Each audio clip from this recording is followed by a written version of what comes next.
Have you ever met someone who does not break? I do not mean someone who is just tough. I mean someone who possesses a level of mental stability that is almost frightening. The market crashes. They do not blink. Their boss screams in their face. Their pulse does not even rise. The world around them is burning. But they are drinking their tea as if they are watching a boring movie. When you look at them, you do not just feel respect. You feel a strange sense of intimidation. You wonder, what do they know that I do not? Are they a psychopath? Do they not have feelings? No. They feel everything you feel. They feel the fear. They feel the anger. They feel the uncertainty. But unlike you, they are not enslaved by it. 400 years ago, the samurai of feudal Japan had a name for this state of mind. They called it Fudoshin, the immovable mind. But before we enter the dojo, I have a question for you. Are you ready to stop being a leaf in the wind and start being the rock in the river? If you are, then subscribe to the channel right now. Join our tribe of modern Ronin. Do not miss the path. Chapter 1. The Anatomy of a Coward. Let me introduce you to Kenji. Kenji is you, he is me. He is the modern retainer. He is 32 years old. He has a mortgage. He has a daughter he loves. He is good at his job. But Kenji has a secret. He is terrified. It is Monday morning, 9 a.m., the weekly strategy meeting. Kenji is sitting in the conference room. The air conditioning is cold, but he is sweating. His boss, let us call him the daimyo, is in a bad mood. The quarterly numbers are down. The daimyo is looking for a victim. And today, his eyes land on Kenji. Why are these projections so low? Do you even know what you are doing? The boss shouts. Now, pause. Look at what is happening inside Kenji's body. This is not just stress. This is biology hijacking psychology. In a fraction of a second, Kenji's amygdala, the lizard brain, screams, danger, predator, death. It does not matter that the boss is just a fat man in a cheap suit. To Kenji's ancient brain, he is a saber-toothed tiger. His adrenal glands dump cortisol and adrenaline into his blood. His heart rate spikes from 70 to 120. Blood rushes away from his prefrontal cortex, the part of the brain responsible for logic and speech, and into his muscles. Kenji wants to explain the numbers. He has the data. He knows he is right, but he cannot speak. His throat feels like it is closing up. He stammers, I think, maybe. He looks weak. He looks incompetent. The boss smells the blood. If you cannot handle this, maybe you should not be here. Kenji sits down. He says nothing. He takes the abuse. He survives the meeting. But he has lost something more important than his job security. He has lost his dignity. But the tragedy of the modern retainer does not end at 5 p.m. Kenji goes home. He carries the ghost of the meeting with him. The cortisol is still in his system. It takes hours to metabolize. He is on edge. He is a loaded gun, waiting for a trigger. He opens the door. His 5-year-old daughter runs up to him. Daddy, look at my drawing. She accidentally spills a little bit of juice on his pants. In a normal state, Kenji would laugh. It is just juice. But Kenji is not in a normal state. He is in survival mode. He snaps. Watch what you are doing. Why are you always so clumsy? The room goes silent. His daughter's smile vanishes. She starts to cry. Kenji freezes. He sees the fear in her eyes, the same fear he had in his own eyes this morning. He has passed the trauma down. He has become the bully. Later that night, Kenji lies in bed, staring at the ceiling. He replays the meeting over and over again. I should have said this. Why did I not fight back? Why am I so weak? This is the cycle. Fear leads to submission. Submission leads to resentment. Resentment leads to misdirected anger. And anger leads to shame. Kenji thinks his problem is his boss. He thinks his problem is the economy. He thinks his problem is that he needs a better job. He is wrong. His problem is that his mind is a leaf in the wind. Every gust of air blows him around. He lacks a center. He lacks an anchor. he lacks Fudoshin. Chapter 2. The Encounter. Kenji needs an answer. He does not find it on Google. He does not find it in a motivational video. He finds it on a rainy Tuesday evening. He walks past an old kendo dojo in the bad part of town. He has walked past it 1,000 times before. But tonight, he stops. Inside, there is no music. There are no mirrors. There is just the sound of bare feet on wood, and the smell of old sweat and incense. An old sensei is teaching a group of students. He is small. He looks frail. But when he moves, he is like a ghost. He strikes with terrifying speed, and then, instant stillness. Kenji watches from the doorway. He sees a calligraphy scroll hanging on the wall. 3 kanji characters written in bold black ink. Fu, Do, Shin. He asks the sensei what it means. The old man looks at Kenji. He sees the dark circles under his eyes. He sees the shaking hands. He knows exactly what Kenji is suffering from. It means immovable mind, the sensei says. But do not mistake immovable for rigid. A rock is rigid, but it can be crushed. Water is immovable because it cannot be broken. You are trying to be a rock. That is why you are breaking. Chapter 3. The Biology of Fear. Before we see how Kenji applies this, we must understand why his body betrayed him in that meeting. The samurai called it a disturbed spirit. Modern science calls it vagal withdrawal. Inside your body, there is a superhighway of nerves called the vagus nerve. It connects your brain to your heart, your lungs, and your gut. It is the brake pedal of your nervous system.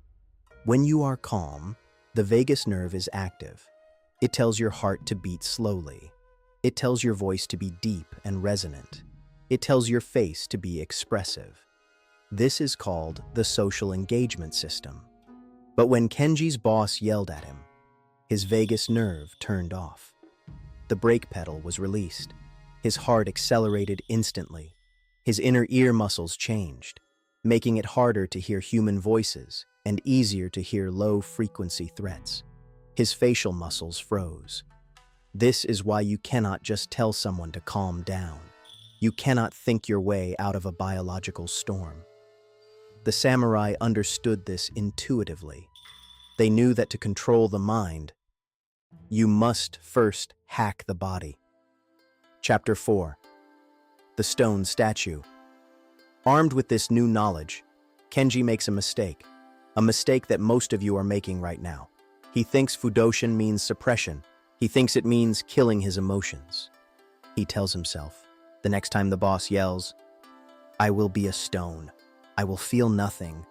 I will show nothing. 2 days later, another meeting. The daimyo is angry again. He throws a report on the table. This is garbage, he screams. Kenji prepares himself. He activates his trap. He clenches his jaw. He tightens his stomach muscles. He holds his breath. He stares at the wall. On the outside, he looks calm. He looks like a statue. But on the inside, a war is happening. By holding his breath, he is telling his brain that he is underwater. Carbon dioxide builds up in his blood. His blood pressure skyrockets. He is not processing the emotion. He is bottling it. Imagine a pressure cooker. You put it on high heat, and then you weld the lid shut. It looks calm on the outside. It is not moving, but the energy has nowhere to go. Kenji survives the meeting. He thinks he has won. He thinks, I did it. I was immovable. But an hour later, he is in the bathroom. His hands are shaking so badly he cannot hold his water bottle. He feels nauseous. His head is pounding. Why? Because the energy he trapped had to go somewhere, so it attacked his own body. He leaves work early. He goes home and collapses on the sofa. He is exhausted. He is drained. He returns to the dojo the next day. He is angry. He tells the sensei, I did what you said.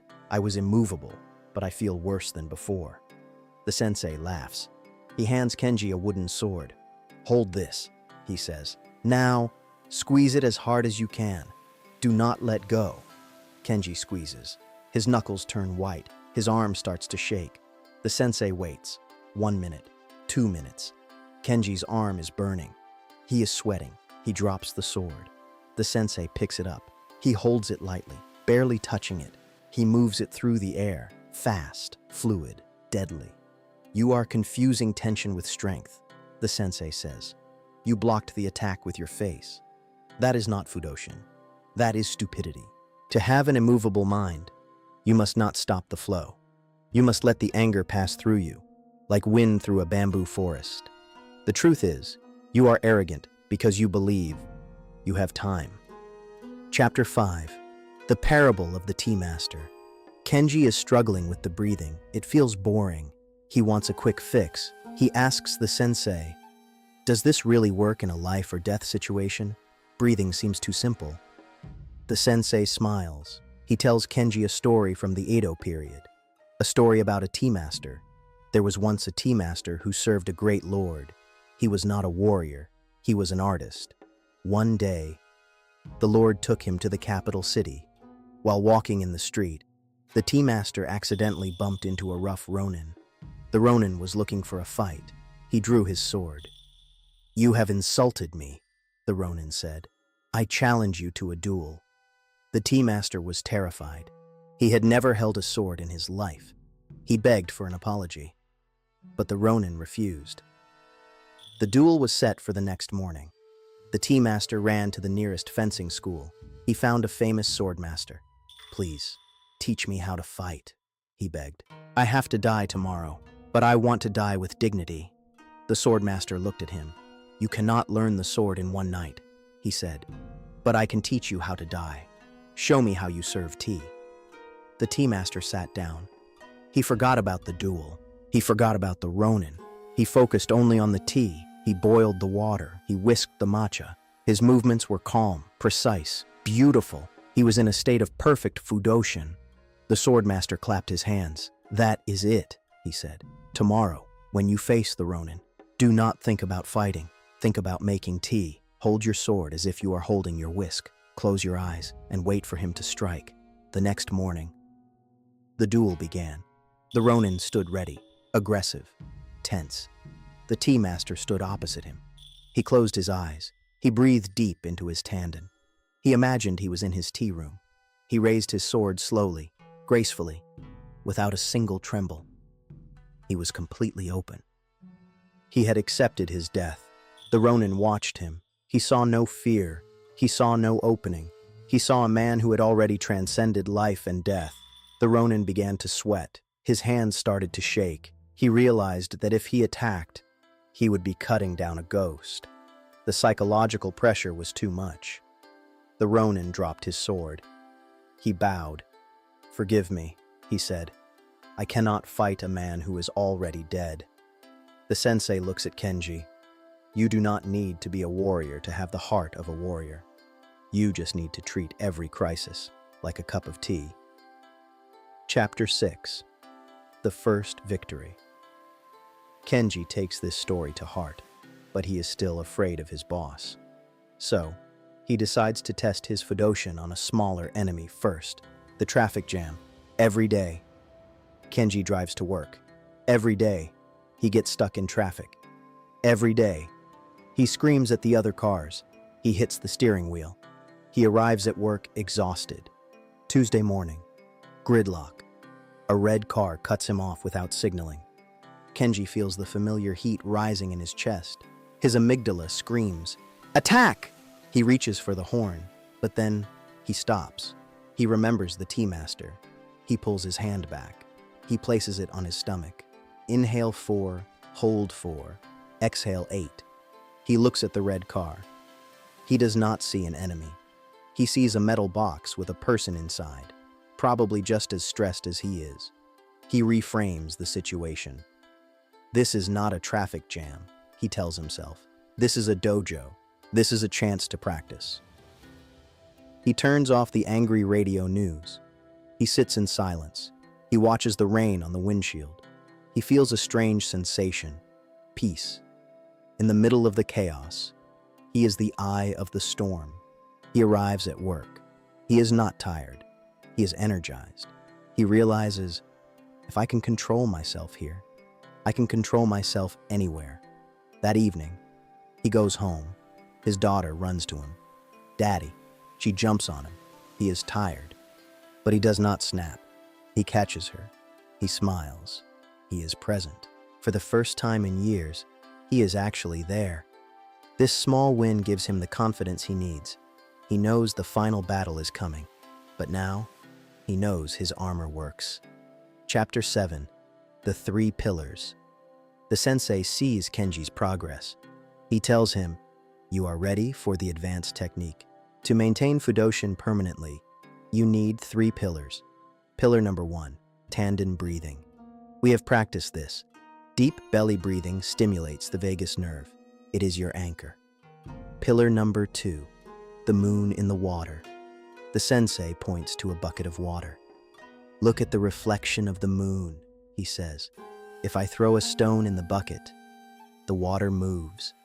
The image of the moon is distorted, but the moon itself, up in the sky, does not change. Your emotions are the water. Your true self is the moon. When your boss screams, let the water move. Let the anger ripple. But remember, you are not the water. You are the moon watching the water. This is called dissociation. It is the ability to step back and watch your own movie without being the actor. Pillar number 3, die before you go. This is the hardest pillar.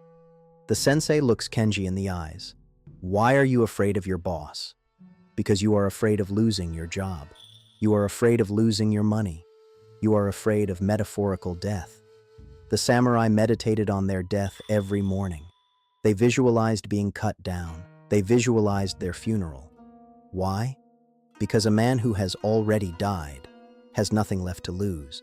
And a man with nothing to lose is the most dangerous man in the room.